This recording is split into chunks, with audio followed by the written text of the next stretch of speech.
Deputy Chief Economist at TD Bank. Derek, it's nice to have you with us. What was your immediate reaction to this headline number? Yeah, I was focused on the flash for April to give us that sense as to how the second quarter started, because we knew that Q1 got off to a great start, that would boost the overall quarterly performance, and it did. In fact, the result just above 3 was stronger than we had expected at 2.5. The focus is on Q2 and the probability of a contraction there, and I think the April flash suggests that it's lower than what many had feared. It's still not going to be a great quarter, and we know there are a lot of special factors that are going to weigh on the second quarter: wildfires, the public sector service strike. The Bank of Canada, of course, would strip those away to kind of look at it, underlying resilience. But seeing that point too, I think even despite some of these special factors, suggests that resilience card is still very much in play. And I think if anything, from a high level, this would tilt that rate hike odds sometime over the summer even higher than it was before. Yeah, you raise an interesting point there, because now we start to get a feel for the second quarter with that initial read on what happened in April. You mentioned the wildfires. You mentioned the big government strike. The wildfires, maybe more of a May story. Obviously, we're still watching that unfold. The strike story certainly started to heat up as we were ending April.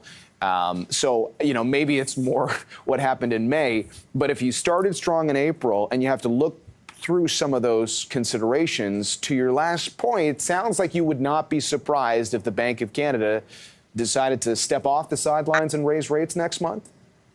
No, it wouldn't be a shock at all. I think the inflation data were certainly eye-opening. I think in Canada, we had seen numbers through March for CPI settle in at just above 3% if you looked at 3-month changes and that kind of thing.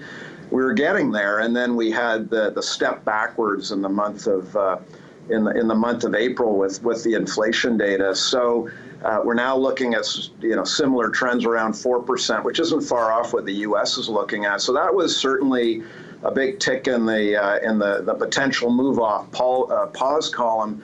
But then it's really the resilience of the data, I think, and the job markets in particular. Now, that said, I do think the June 7th decision is a close call. We heard from Macklem recently, and when they released their financial stability review, and he didn't seem to suggest that they were, getting too worried about things. Still very much communicating. They're in this pause mode, reflecting on the data.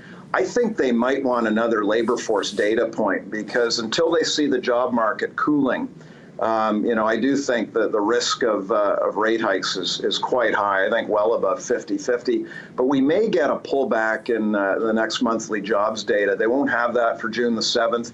I think they may just want to take a little bit longer to reflect on things. So that would be my best guess. I do see July being a higher probability than June. Okay. Now, it's interesting when you think of households. We came out of the pandemic on average in this country with reasonably high savings levels. And since we've come out of the pandemic, Canadians, and you mentioned there are a lot who are employed right now, have shown a willingness to spend. And it looks like reading the first quarter picture, we saw a lot of that. Household consumption has been definitely on the rise. But we also saw a trend of household saving rates sliding to the point where they seem to be approaching pre-pandemic levels. So higher rates, not a surprise, would impact that. And one has to wonder, and I guess this goes back to your last point, beyond a single move on rates, possibly higher to deal with inflation, overall, would you say we are closer to the end of the rate hiking cycle than the start? Oh, yeah, there's no doubt. I think we're looking at fine-tuning, maybe a quarter point, possibly 50. And I think the story is very similar in the U.S., where rates are higher. But just on the savings rate, I think, it's the stock of savings, which remains very elevated in Canada, unlike the U.S., where they worked off more than half of their excess savings, the balance. Canada still hasn't seen it. So the savings rate may have approached pre-pandemic, but that stock of savings remains high. So, and you add that with labor incomes, I think the government supports in Canada remain a big story and the reason for resilience of household spending, despite these debt levels. We're getting further rounds of support through the summer with some of the budget measures kicking in.